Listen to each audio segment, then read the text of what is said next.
Hi hello friends, ಎಲ್ಲರಿಗೂ ನಮಸ್ಕಾರ. ನಾನು ಸೀತಾ. ನಮ್ಮ ಅಮ್ಮನ ಅಡುಗೆಗೆ ಸ್ವಾಗತ.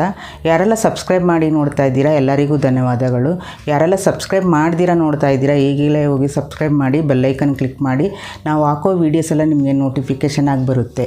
ಇವತ್ತೊಂದು ರೆಸಿಪಿ ಮಾಡಿದ್ದೀವಿ. ಅದೇನೆಂದರೆ ಮೋತಿಚೂರ್ ಲಾಡು. ತುಂಬಾ ಟೇಸ್ಟಿಯಾಗಿರುತ್ತೆ, ಮಾಡೋದಕ್ಕೂ ತುಂಬಾ ಸುಲಭ. ಇದೇ ರೀತಿ ನೀವು ಮಾಡಿ. ಈ ಮೋತಿಚೂರ್ ಲಾಡು ಬೇಕ್ರಿಯಲ್ಲಿ ಹೇಗಿರುತ್ತೆ ಅದೇ ರೀತಿ ಟೇಸ್ಟಾಗಿರುತ್ತೆ.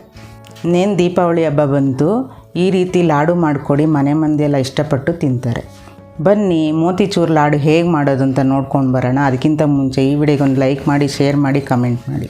ಮೋತಿಚೂರ್ ಲಾಡು ಮಾಡೋದಕ್ಕೆ ಬೇಕಾಗಿರುವ ಇಂಗ್ರೀಡಿಯೆಂಟ್ಸ್: ಇಲ್ಲಿ 1 ಕಪ್ ಆಗೋಷ್ಟು ಕಡಲೆ ಹಿಟ್ಟನ್ನು ತೊಗೊಂಡಿದ್ದೀನಿ, 1 ಕಪ್ ಆಗೋಷ್ಟು ಸಕ್ಕರೆ, ಇಲ್ಲಿ ನಾನು ಆರೆಂಜ್ ಫುಡ್ ಕಲರ್ ಒಂದು ಅರ್ಧ ಟೀ ಸ್ಪೂನ್ ಆಗೋಷ್ಟು ತೊಗೊಂಡಿದ್ದೀನಿ, ಮೆಲನ್ ಸೀಡ್ಸ್ ಬಂದು 2 ಟೀ ಸ್ಪೂನ್ ತೊಗೊಂಡಿದ್ದೀನಿ, ಹಾಗೆಯೇ ಏಲಕ್ಕಿ ಪುಡಿ ಅರ್ಧ ಟೀ ಸ್ಪೂನ್, ಎಣ್ಣೆ ಡೀಪ್ ಫ್ರೈ ಮಾಡೋದಕ್ಕೆ.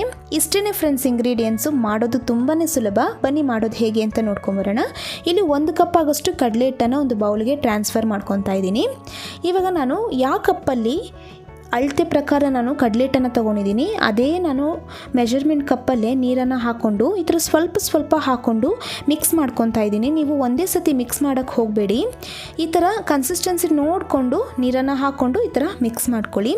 ಇಲ್ಲಿ ನಾನು 1 ಕಪ್ ಆಗೋಷ್ಟು ನೀರನ್ನು ತೊಗೊಂಡಿದ್ದೆ, ಅದರಲ್ಲಿ 3/4 ಕಪ್ಪಷ್ಟು ನೀರನ್ನು ಹಾಕ್ಕೊಂಡಿದ್ದೀನಿ ಅಷ್ಟೇ.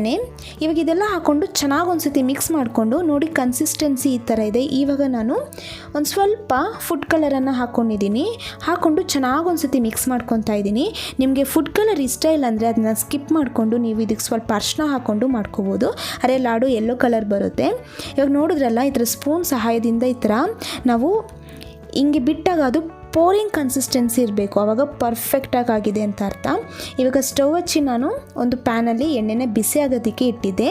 ಇವಾಗ ನೋಡಿದ್ರಲ್ಲ, ಈ ಥರ ಸ್ಪೂನ್ ಸಹಾಯದಿಂದ ಸ್ವಲ್ಪ ಈ ಥರ ನೀವು ಹಾಕ್ಬೋದು. ಎಣ್ಣೆದಲ್ಲಿ ಈ ಥರ ಹಾಕೋದ್ರಿಂದ ಯಾವ ಶೇಪ್ ಆದರೂ ಬರಲಿ ಪರವಾಗಿಲ್ಲ, ನಾವು ಇದನ್ನು ಮಿಕ್ಸಿ ಜಾರಲ್ಲಿ ಹಾಕಿ ನಾವು ಪೌಡರ್ ಮಾಡ್ಕೊತೀರಿ. ಇವಾಗ ನೋಡಿದ್ರಲ್ಲ, ಇದೇ ಥರನೇ ನಾವು ಚೆನ್ನಾಗಿ ಫ್ರೈ ಮಾಡ್ಕೋಬೇಕಾಗುತ್ತೆ. ನಿಮಗೆ ಲಾಡು ಮಾಡೋದಕ್ಕೆ ಬೂಂದಿ ಸರಿಯಾಗಿ ಮಾಡೋದಕ್ಕೆ ಕಷ್ಟ ಆದರೆ ನಾವು ಮನೇಲಿ ಸಿಂಪಲ್ಲಾಗಿ ಈಸಿಯಾಗಿ ಮಾಡಿಕೊಂಡು ಈ ಥರ ನಾವು ಮಾಡ್ಕೋಬೋದು. ನೋಡಿದ್ರಲ್ಲ, ಈ ಥರ ಮಾಡೋದ್ರಿಂದ ಬೇಗನೂ ಆಗುತ್ತೆ, ತುಂಬ ಈಸಿ. ಬಿಗಿನರ್ಸ್ಗಂತೂ ಪರ್ಫೆಕ್ಟಾಗಿರುತ್ತೆ, ಇದು ಈಸಿಯಾಗಿ ಮಾಡ್ಕೋಬೋದು. ಇವಾಗ ನೋಡಿದ್ರಲ್ಲ, ಇದೆಲ್ಲ ಚೆನ್ನಾಗಿ 2 ಸೈಡು ನಾನು ಫ್ರೈ ಮಾಡ್ಕೊಂಡಿದ್ದೀನಿ. ನಾವು ಚೆನ್ನಾಗಿ ಇದನ್ನು ಫ್ರೈ ಮಾಡ್ಕೋಬೇಕಾಗುತ್ತೆ. ಅಂದರೆ ಕಲರ್ ನೋಡಿದ್ರಲ್ಲ, ಈ ಥರ ಕ್ರಿಸ್ಪಿ ಬರಬೇಕು, ಕಲರು ಚೇಂಜ್ ಆಗಬೇಕು. ಈ ಥರ ಎಲ್ಲ ಮಾಡ್ಕೊಂಡಿದ್ದಾದಮೇಲೆ ಇವಾಗ ಇದನ್ನು ಸ್ವಲ್ಪ ತಣ್ಣಗಾಗೋದಕ್ಕೆ ಬಿಟ್ಟಿದ್ದೆ.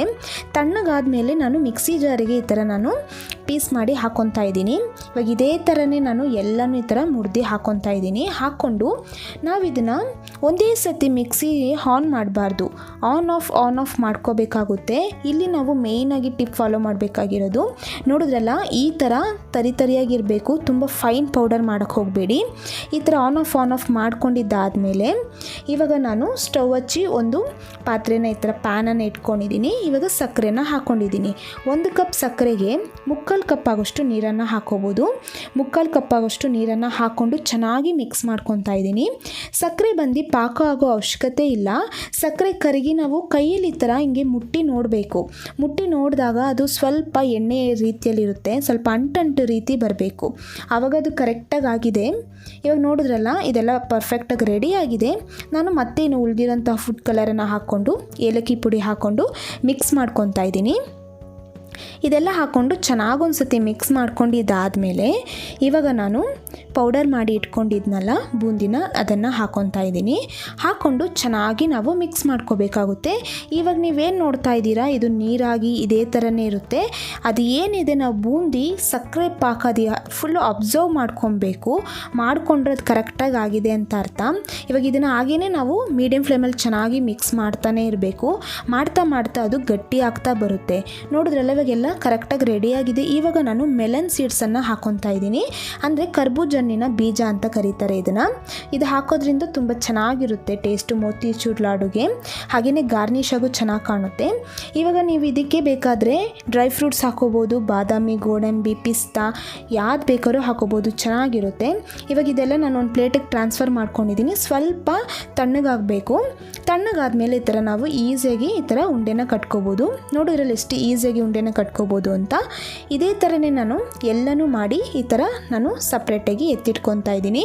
ನಾವು ಮನೇಲೇ ಈ ಥರ ಸೂಪರಾಗಿ ಸಿಂಪಲ್ಲಾಗಿ ಮಾಡ್ಕೋಬೋದು ಲಾಡುನ, ತುಂಬಾ ಚೆನ್ನಾಗಿರುತ್ತೆ. ಇವಾಗ ನೋಡಿದ್ರಲ್ಲ, ನಾನು ಎಕ್ಸ್ಟ್ರಾ ಗಾರ್ನಿಷ್ಗೆ ಈ ಥರ ಮೆಲನ್ ಸೀಡ್ಸ್ನ ಮೇಲೆ ಇಡ್ತಾ ಇದ್ದೀನಿ.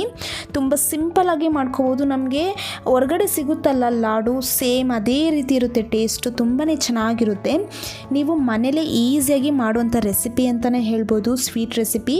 ಇನ್ನೇನು ದೀಪಾವಳಿ ಹಬ್ಬ ಬಂದೇ ಬಿಡ್ತು. ಈ ಥರ ಸ್ವೀಟ್ಸು ನಾವು ಮನೇಲೇ ತುಂಬ ಸುಲಭವಾಗಿ ಮಾಡಿಕೊಂಡು ಫ್ರೆಂಡ್ಸ್ ಆ್ಯಂಡ್ ರಿಲೇಟಿವ್ಸ್ಗೆ ನೀವು ಕೊಡ್ಬೋದು, ತುಂಬಾ ಚೆನ್ನಾಗಿರುತ್ತೆ.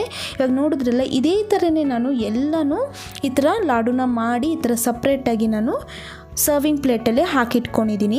ನಾನು ಇಲ್ಲಿ ತಗೊಂಡಿರುವಂಥ ಇಂಗ್ರೀಡಿಯೆಂಟ್ಸಿಗೆ ಕರೆಕ್ಟಾಗಿ 13 ಲಾಡು ಬಂದಿದೆ. ತುಂಬಾ ಚೆನ್ನಾಗಿರುತ್ತೆ, ಸಾಫ್ಟಾಗಿರುತ್ತೆ. ನೋಡಿದ್ರಲ್ಲಿ ಎಷ್ಟು ಚೆನ್ನಾಗಿ ಬಂದಿದೆ ಅಂತ.